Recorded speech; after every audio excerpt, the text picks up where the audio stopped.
olhar adiante, abrir-se para novas experiências, reinventar-se e buscar mais propósito. No ar, Trajetória. Olá, bem-vindo ao Trajetória, esse programa que tem o compromisso de trazer histórias de vida que possam nos inspirar a construir uma versão melhor de nós mesmos. Nesse episódio, eu tenho a honra de conversar com o decorador e empresário Mário Cruz. Ele é sócio proprietário do maior e mais luxuoso centro de eventos de Araxá. Mas o sucesso profissional não caiu do céu, não. Foi conquistado com luta e determinação. E é isso que ele mesmo vai nos contar. Fica conosco, vem acompanhar essa história de vida linda e emocionante.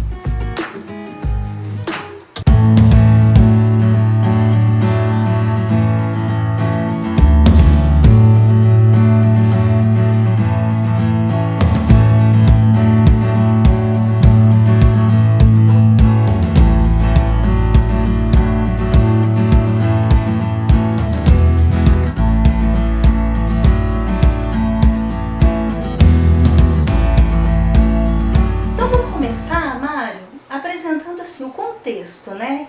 A sua família, eram quantos irmãos?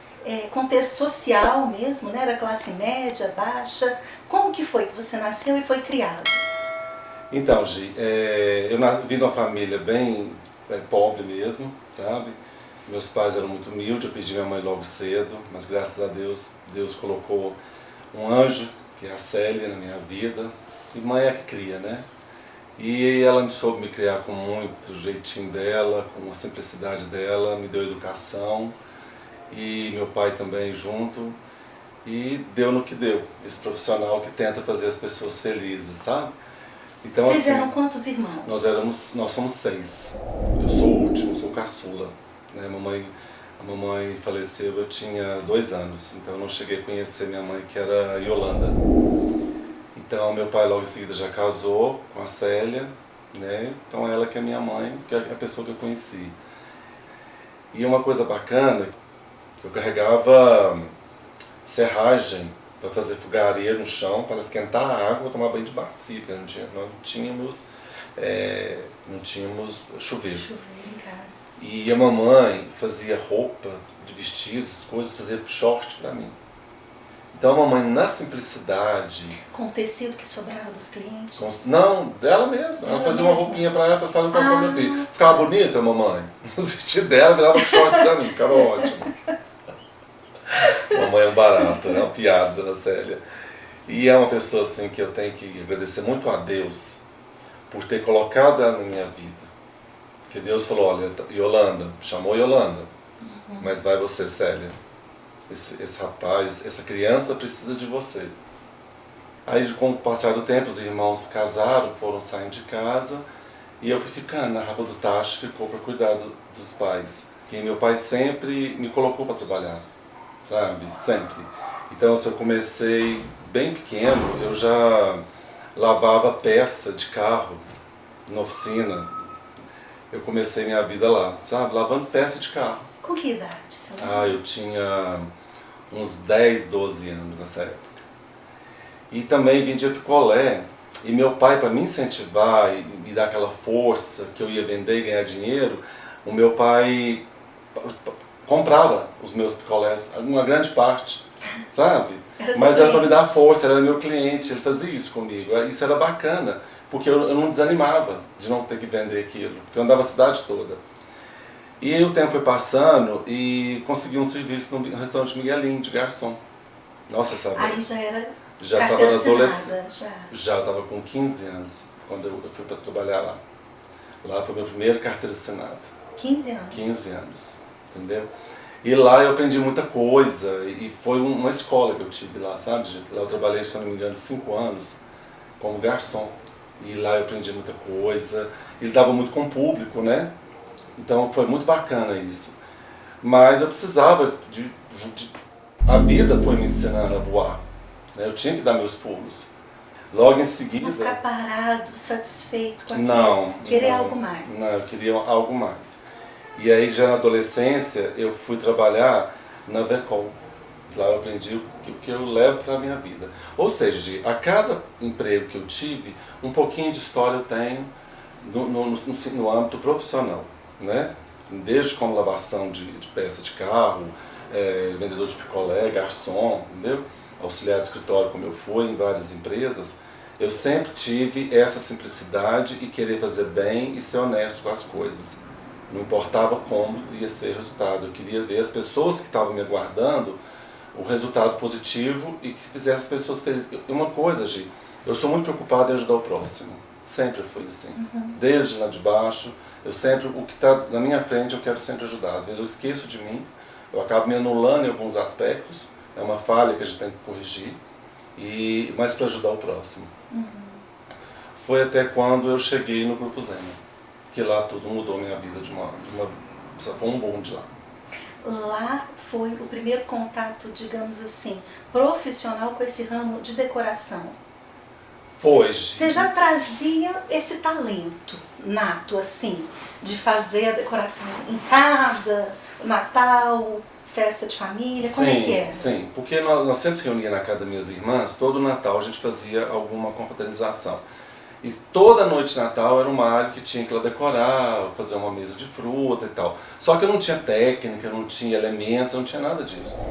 Inclusive, só tinha boa vontade. Só tinha boa vontade. E bom gosto. Cantava. Então, foi no Bodas de Prata da minha irmã Sebastiana, que acho que foi a bênção dela. Eu não tinha nada, não sabia quase nada, mas eu queria fazer ela feliz. Ela estava fazendo 25 anos de casados. E aí eu fiz, do meu jeito, da minha maneira.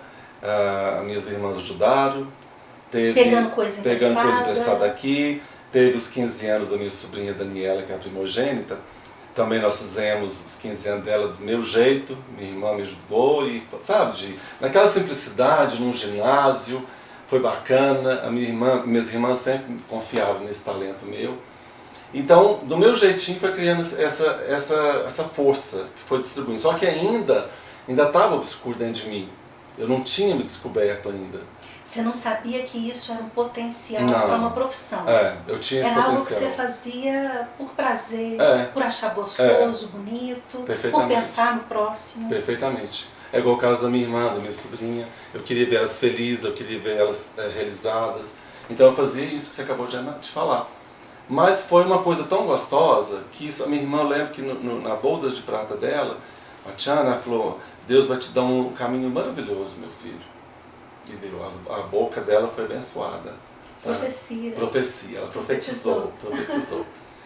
E aí, quando você chegou no Grupo Zema, eu trabalhava no setor de RH. Sempre ajudando o próximo, para variar. Sempre ajudando o próximo. Alguém lá descobriu esse talento seu. Sim, porque eu mexia com plano de saúde do Grupo Zema. Não tinha nada a ver. Então eu ia para as cidades, contratava hospitais, aí fazia reuniões com funcionários, né, para passar o que estava acontecendo de plano de saúde, enfim. Então eu fui criando esse vínculo com os funcionários, o carinho do Mário, do RH. Então precisava de uma consulta, precisava de ver qual médico, liga para o Mário no RH, que ele vai resolver isso para você.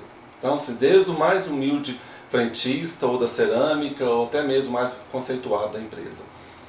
E um dia, quando inauguramos o CDA do Zema, a Ana Paula, secretária do Romeu, que é o nosso governador, ela falou para a Maria Lúcia Zema, a mãe dele, a mãe do Romeu Zema, falou: olha, tem um Mário lá do RH. Eu não sei por onde se a Ana Paula viu isso, eu não sei. A Maria Lúcia me ligou, pediu para eu fazer uma mesa de café, que é um grupo de empresários que conheceu o CDA. E aí eu fui na minha irmã, peguei algumas xícaras, alguns tecidos, e fiz com boa vontade com a Maria Lúcia. E toda vez a Maria Lúcia sempre me pedia, era o Mário do RH para fazer a decoração para tal fulano.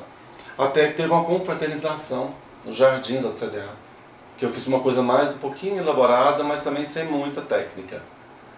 Aí chegou o grande dia, que foi o casamento da Luciana Zema. Irmã do governador. Irmã do governador, do Romeu Zema. A Maria Lúcia falou: Mário, você quer decorar o grande hotel para mim?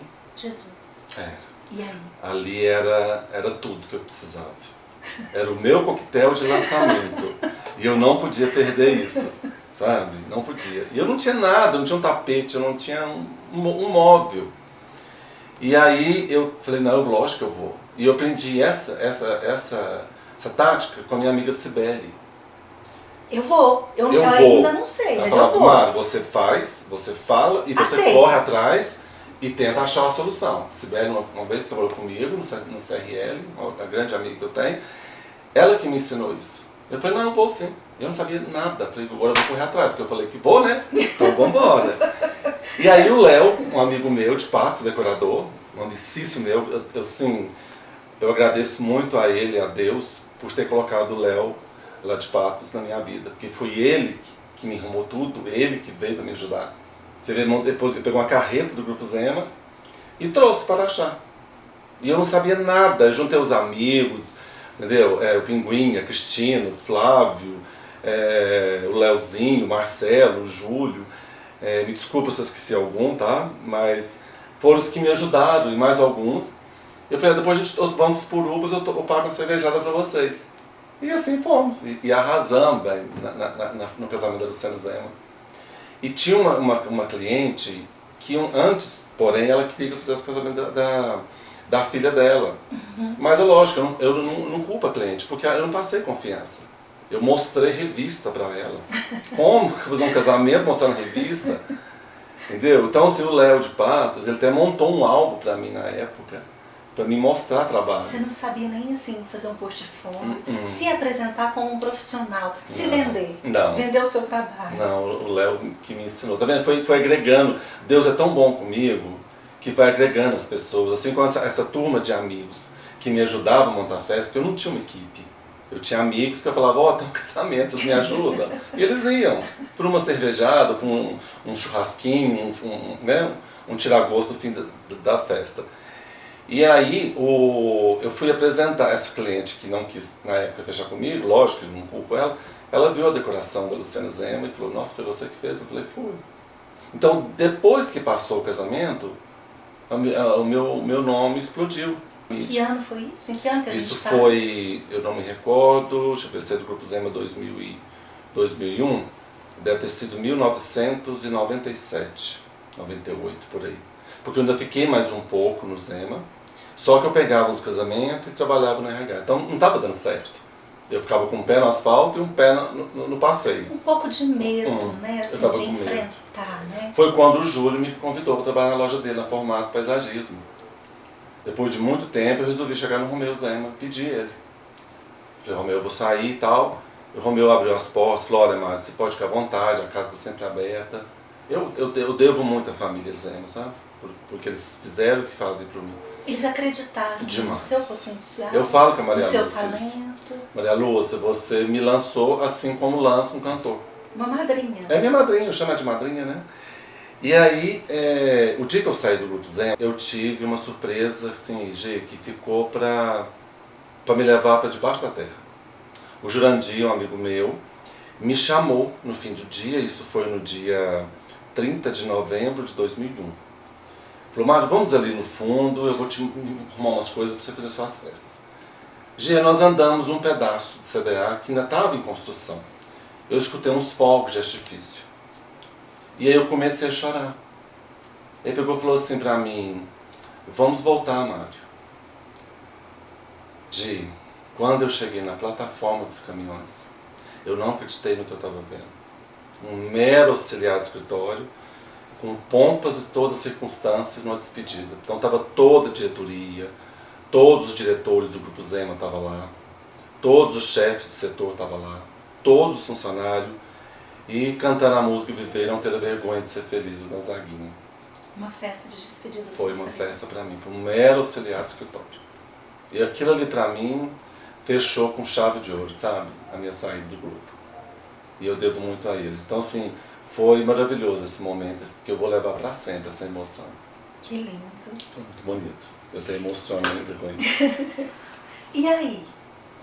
Você agora encarou então a decoração como uma profissão para seguir, uma carreira para seguir, mas e aí, como é que foi abrir uma empresa, montar uma empresa? E aí você buscou, por exemplo, até então você tinha vontade, Tinha. né? Boa vontade, Ixi, inspiração. Tinha. Aí como é que foi? Buscar técnica, se aprofundar, como é que foi? Aí foi o seguinte, eu fui para a Olambra, comecei a fazer curso, a participar de feiras, e eu ia às vezes em alguns eventos de amigos meus, decoradores da região, para me ver como que fazia.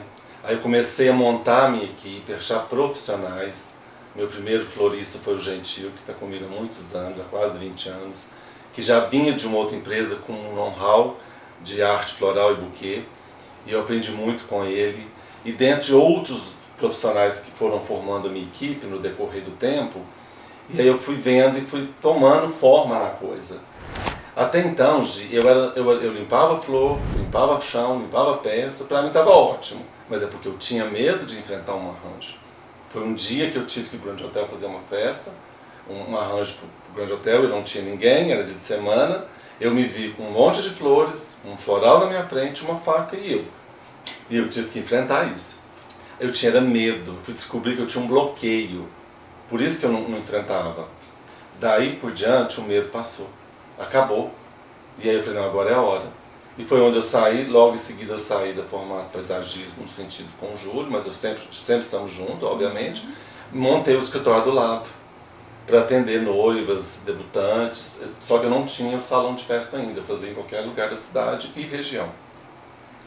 Mas eu já estava montando uma equipe. Pequeno, né? Comecei pequeno, minhas irmãs ajudando, fazendo as toalhas para mim, minha mãe, todo mundo da família ajudando. E eu tinha o Gentil e o Flávio que me ajudavam na arte floral, que eu precisava de floristas para me ajudar também. Foi quando apareceu a oportunidade de ter um salão de festa com o Sérgio da Condor. Chamou para a gente ser sócio lá e fomos atrás do proprietário, e que por sinal é o Romero Zema, irmão do Romeu, que me ajudou muito de novo, vem a família Zema de novo me ajudar. E nós reformamos ele e tivemos a Auxiliadora Ribeiro, era a reitora do Uniraxá. Ela acreditou em nós. Porque nós estávamos a entregar a obra e tinha uma colação de grau. Então ela postou, ela falou, vou levar a colação de grau para lá. Ela acreditou, ela é uma pessoa também que somou nessa minha vida, auxiliadora. E aí foi quando terminamos e começamos o Grahal juntos. Eu na parte de decoração e o Sérgio na parte de sonorização. Foi até quando ficamos um tempo juntos, né, mas o Sérgio, e aí depois desfez sociedade normal, e eu continuei com o Grahal sozinho. E aí foi formando uma empresa mesmo.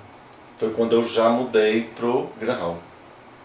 E aí eu já saí do escritório aqui do centro e fiquei diretamente no Grahal para atender clientes lá. Mário, essa saída de um emprego,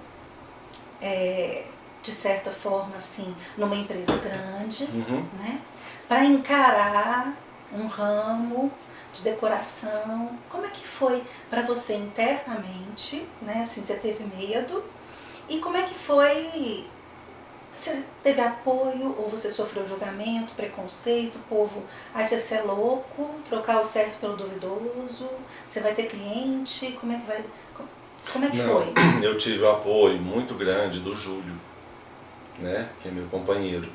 Então assim, ele que me incentivou, vem trabalhar na loja comigo, vem me ajudar, a gente cresce junto. E eu fiquei um ano com medo. Será que eu largo o Grupo Zema? Estava cômodo, né? Estava confortável, de vez em quando eu fazia umas festinhas, mas aquilo não estava me preenchendo. Eu sabia que ele não estava vazio. E o Júlio sempre me instigando e me incentivando. Então foi ele que me deu essa força e me deu esse empurrão. No início foi difícil, como você falou, eu fiquei com medo realmente. Porque eu largar uma empresa grande, para começar uma empresa pequena, né, é muito difícil, ainda mais eu que não tinha uma equipe certa. Mas aí o Júlio me deu esse apoio e eu agarrei na mão dele. Com certeza.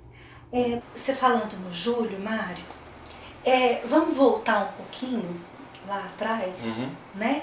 Para aquele momento da sua história que você assim percebe, né, que você tinha atração, tinha desejo por pessoas do mesmo Sim, sexo, sim. né? Como é que foi isso para você? Depois a gente chega no Júlio de novo. Não, lógico. Né? Sem problema. Como é que foi para você assim? Em que momento que você percebeu, né?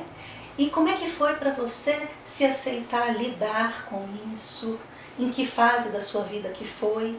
Tá. Como é que foi? Foi assim, a gente, o pessoal fala assim, a gente vira homossexual, vira gay. Não, a gente nasce, a gente não vira, né? Não é uma opção. Não pra mim, no meu conceito, eu vou optar a virar gay. Não tem isso não. Você já nasce com isso. Você já traz isso dentro da barriga da sua mãe. E eu tive uma dificuldade muito grande porque eu não tive uma educação sexual dentro de casa. Pela simplicidade dos meus pais, eles nunca sentaram comigo e nunca me ajudaram nesse sentido. Eu acho muito importante o diálogo de pais, principalmente com adolescentes. Foi mais ou menos, eu devia ter uns 9, 10 anos, eu já comecei a perceber isso. Que eu tinha um quê, que eu tinha uma atração, mas eu não sabia do que se tratava, né? Você percebeu que você era diferente dos seus coleguinhas? Percebi. Já mais ou menos 9, 10 anos, eu fui me entender. E aí, com a adolescência, isso foi só aumentando. Eu achava que eu tinha um trem dentro de mim, mas eu não sabia o que era. Mas é porque eu não tinha ninguém para conversar comigo, né? Minha mãe, coitada, meu pai, meus irmãos, eu não tinha muito assim, esse tipo de conversa. Então, isso é importante, ter esse diálogo de pais com filhos, principalmente na infância, para a adolescência, justamente para ajudar a gente, as pessoas que já nascem, né? E aí eu sofri muito com isso. Eu pensei em suicídio na época. Eu ia no cemitério, pedi minha mãe, por que ela me deixou aqui? Olha, pra você ver. Mas eu procurava padre, procurava freira para conversar. Não ia dar certo. Esses psicólogos não iam me ajudar muito. Ia só piorando a minha cabeça, porque eu precisava de alguém para me explicar isso, o que estava acontecendo. Entendeu? Eu tive, nesse meio de conturbado psicológico que eu estava vivendo, entre, mamãe, por que eu nasci assim, eu quero morrer, não quero essa vida e tal, foi Deus que me segurou, imagina. Eu tinha vontade, mas não tinha coragem de cometer um suicídio. É o que acontece em muitos casos de suicídio. Né? A vontade, às vezes a pessoa tem coragem e acaba com a própria vida, sem ter uma pessoa para ajudar. E aí, eu até nesse meio conturbado, eu tive um relacionamento muito conturbado, que eu me descobri, aí que eu tive a certeza mesmo. Você tentou se relacionar com mulher? Não, tentei. Eu tentei relacionar com mulheres, mas não estava certo, eu não estava sendo honesto com elas. Não foi bacana, eu estava tentando. Eu ficava batendo numa tecla. Você achava que você tinha um defeito que tinha que ser corrigido? Que eu achava que se eu forçasse a namorar com a mulher ou transar com a mulher, isso talvez resolveria. Eu imaginava que isso, pra você ver, lê do engano, né? Que não era o caso. Aí eu falei, não, eu estou fazendo hora com essas pessoas, eu estou fazendo elas perder o tempo dela. Isso não é certo. Mas aí isso aconteceu, o findar disso, aos 18 anos. Eu devo ter sofrido dos 9, 10 anos até os 18 anos com isso. Com esse monstro, com esse bloqueio, essa luta constante. Eu não sabia que eu tinha desejo para um homem e de repente eu estava com a namorada e não era aquele que eu queria. Eu tive experiência sexual com mulheres, mas não era aquilo que eu estava almejando, não estava se completando. Então era uma luta, eu sozinho com isso, sabe? Quando procurava alguém para conversar? As pessoas falavam que isso não era de Deus, que eu tinha que orar, que eu tinha que fazer isso. Piorava. E orar, mas assim, orar não vai resolver. Ajuda. Aí você se sentia pior. Aí que eu sentia pior, porque eu orava e aquele desejo, aquele sentimento continuava. Porque eu não tinha ninguém para conversar, eu tinha vergonha, eu tinha medo de contar para as pessoas, sabe? Então assim, foi só o tempo para me dar essa surra, e foi quando eu conheci o Júlio. Foi através dele também que eu fui aprender e conhecer o que estava acontecendo comigo, sabe? Porque até então eu estava lutando, né? Contra uma coisa que não tinha como eu correr dela. Mas eu fui parar na vida do Júlio. Foi quando nós começamos a vestir de guerra junto. Nós tínhamos 18 anos.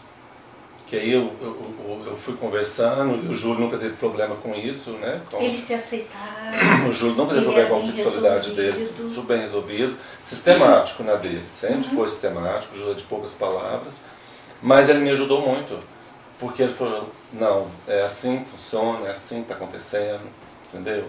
E aí eu fui perceber que aquele monstro chamava homossexualidade, entendeu? Não tinha um monstro. Mas hoje em dia acho que as coisas são mais fáceis, né, Gi?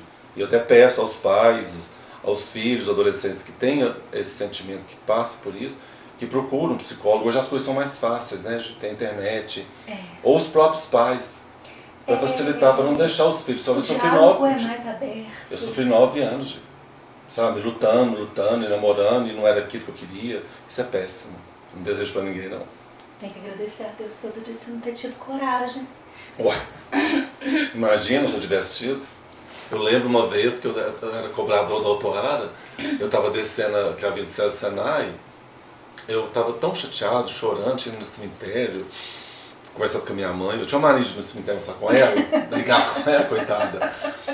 E aí eu falei, eu vou soltar essa bicicleta, eu vou cair lá no córrego. Oh, Jesus. Sabe, eu cheguei a tirar a mão do guidão, mas eu pus a mão do guidão de novo, mas a coragem não deixava. Eu cheguei a fazer uma carta para minha mãe, despedindo dela. Mas aí um dia eu contei para minha irmã, uma das minhas irmãs, a Tiana, ela falou, para de ir no cemitério, para de incomodar a mamãe. Quanto mais você for lá, mais perturbado você fica. Eu não falei para ela o que era. Mais perturbado você ficar, deixa a mamãe descansar. Aí nunca mais eu fui. Nunca mais eu incomodei a minha mãe. Deixa ela em paz. Deixa eu cuidar da minha outra mãe aqui. E aí o Júlio, então, é esse anjo que não foi só lá na profissão, não. Foi também nessa questão de autoaceitação. Foi. E vocês estão juntos há quantos anos? 33 anos. Hoje, Mário, você se sente respeitado pela sua sexualidade, tanto profissionalmente quanto socialmente? Né? Sinto. Eu sinto porque eu também você tem que impor esse respeito, né? Eu não levanto uma bandeira, não sou contra ninguém que levanta, mas o meu estilo de vida tem que ser diferente, Gi. Porque assim, eu lido com pais de debutantes, alunos de faculdade, noivos, e se eu chegar a um ponto de escroto ou de ser vergonhice, a pessoa não vai me dar serviço. Não, ele não presta, ele mexe com isso, ele faz aquilo outro, eu vou queimar meu filme. E eu acho que essa imposição que eu tenho que pôr, eu me cobro o tempo todo. Para ter respeito? Para ter respeito. Porque a gente já enfrenta homofobia. Né? Queira ou não queira, a gente vai enfrentar. Enquanto o mundo for mundo, a gente vai enfrentar. Mas, se você não impor um respeito, pelo menos no momento de profissão, entre quando a gente está em fazenda, em chá com os amigos, é outra coisa diferente, brinca, né? Mas no profissional, no dia a dia, eu acho que você tem que pôr, porque um noivo não vai deixar a noiva com você. Um pai de uma debutante, não, eu não vou querer que esse cara faça a minha festa, da minha filha, porque ele é muito regateiro, esse cara é muito né? Então você tem que impor essa firmeza, mesmo a pessoa sabendo que você é. Porque aí você consegue manter a postura profissional e entregar o serviço. Porque o homem, ele fica te observando. O noivo, o pai da debutante, o aluno de uma faculdade, ele te observa. A noiva, a mulher até que gosta, né? Mas o homem fica te filtrando aquilo, até ver que pontos que você vai. Então, te testando. Então, se você não ter essa, tipo assim, a sua liberdade termina onde a minha e vice-versa, você não vai a lugar nenhum nesse mundo. Você tem que pôr respeito, se você quiser alguém na vida, né, Gi? Né? Porque não adianta. Você vai começar a fazer zoeira pela rua afora, pela cidade afora, as pessoas podem até conseguir sucesso, mas chega um ponto e fala, não, ele é muito escrachado, ele é muito isso. Aí você perde todo o respeito. É muito ruim isso. Então esse é meu conceito de vida. Lógico, tem cada pessoa, mas esse é o meu. Mário, até aqui, nessa trajetória de construção do Mário, pessoa, filho, marido, profissional, né? O que você acha assim que foram os desafios maiores? que você acha que foram os temores maiores? O que você acha que foi mais difícil de superar? Olha, o meu pai. O meu pai. Porque meu pai, ele me ajudava muito, do jeitinho dele. Eu lembro, Gi, que quando eu mudei para o Graham, só corrigindo um pouquinho, Gi, os desafios, eu acho que todos são válidos. Desde quando eu lavava peça, até a garçom, auxiliar de escritório, por aí vai, minha trajetória, tudo é válido, porque você pega um pouquinho daquilo. Desafio todo mundo já tem, né? Então, por exemplo, quando eu fui garçom, eu tinha que ficar em pé 8 horas. Minha coluna doía, eu colocava esses 2 dedos atrás aqui na coluna, na parede, para tentar segurar. Mas tinha que ficar ereto. Isso para mim era um desafio, mas valeu a pena, porque me ajudou na minha formação. O tiro de guerra, a mesma coisa. Então tudo é desafio, mas tudo é aprendizado e serve como exemplo. O meu pai, como ele me apoiou sempre, desde a época de comprar picolé, me ajudou, sempre me incentivou e tal. E eu lembro quando eu montei o Graham, meu pai era meu fã, ele e minha mãe.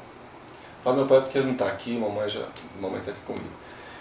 E eu lembro que eu mudei para o Graham, e meu velho pegava o coletivo todos os dias em Santo Antônio, com uma marmitinha para mim, ia lá no Graham, levava, esperava eu comer e voltava. Com toda a dificuldade dele, com a bengala dele, isso foi um baque para mim. E eu gostava disso, não é que eu estava sacrificando o meu velho, mas é porque era prazer para ele ir lá levar um almoço para o filho. E às vezes ele ia para lá para lixar madeira, para invernizar um móvel. Até minha irmã fez um ventalzão gigante para ele punha um banco aqui, ficava o dia inteiro lixando, lá da minha sala eu ficava vendo ele. E eu fiz uma festa para ele, de 75 anos, na Dona Eva. Eu devia ter gravado essa cena, porque assim, quando ele entrou na Eva, os irmãos, os filhos, os netos, a mamãe, né, a esposa dele, ele estava branco, ele estava pálido. Essa imagem está gravada na minha cabeça. Eu não, né, a casa de ferreiro, o espeto sempre é de pau, né? Eu devia ter... Não filmei, eu só fotografei. E eu falava, vou fazer uma festa de 80 anos pro meu pai. Só que quando ele chegou aos 80, eu resolvi levar ele para conhecer Caldas Novas, Águas Quentes. Eu nunca tinha feito isso. E uma coisa assim que eu não esqueço, de lá da janela do meu quarto, eu olhava lá na piscina, estava ele e minha mãe, as duas cabecinhas branquinhas na piscina, 7 horas da manhã estava lá. Eles aproveitaram aquilo com tanto gosto, que acho que assim, era a coisa mais maravilhosa, que um filho estava dando de presente para ele, uma coisa tão simples, tão básica, mas para ele era tão tudo. E eu falei, eu vou fazer a festa de 85 para ele, só que ele não esperou, né? Ele morreu com 82. Mas esse foi um bar que eu tive na minha vida, assim. O resto eu tive dificuldade, teve momentos tristes, teve momentos preocupantes, mas eu não levei isso como um problema, eu levei isso como um crescimento, sabe? Eu peguei daquilo, o que eu posso tirar daquilo, para não cometer aquilo de novo. Aí isso valeu a pena para mim demais. Acho que eu faria tudo novamente, porque foi um aprendizado. Eu só queria um psicólogo me ajudar, para me não passar os 9 anos. Os 9 anos não, que você passou. Esse eu não queria, não. Esse é um desejo para ninguém. Você tem algum medo, Mário, hoje? Barata. Jura? Pânico, eu corro léguas. Eu falo com todo mundo sabe, viu? Me queime, me crema, quer dizer, me queime não, crema. Já falo com todos os meus amigos que eu não quero ficar lá, não preciso me ver lá, nada não. Detesto, eu tenho medo dela, assim, aquela anteninha dela, ela me mata. E isso foi meus irmãos que fizeram comigo. Por quê? Brincadeira com a criança? Como a mamãe morreu, eu era muito chorão. A mamãe tinha 2 anos, imagina. Caçula também. Chorão. E onde meus irmãos iam brincar na rua, eu queria ir. Aí a Silvana e o Múcio me pegavam, em casa não tinha banheiro, tinha uma cisterna no fundo da casa. Eles me pegavam no braço e me enfiavam dentro da fossa, assim, para me ameaçar. Lógico que os meninos de cama eram um perigo, né?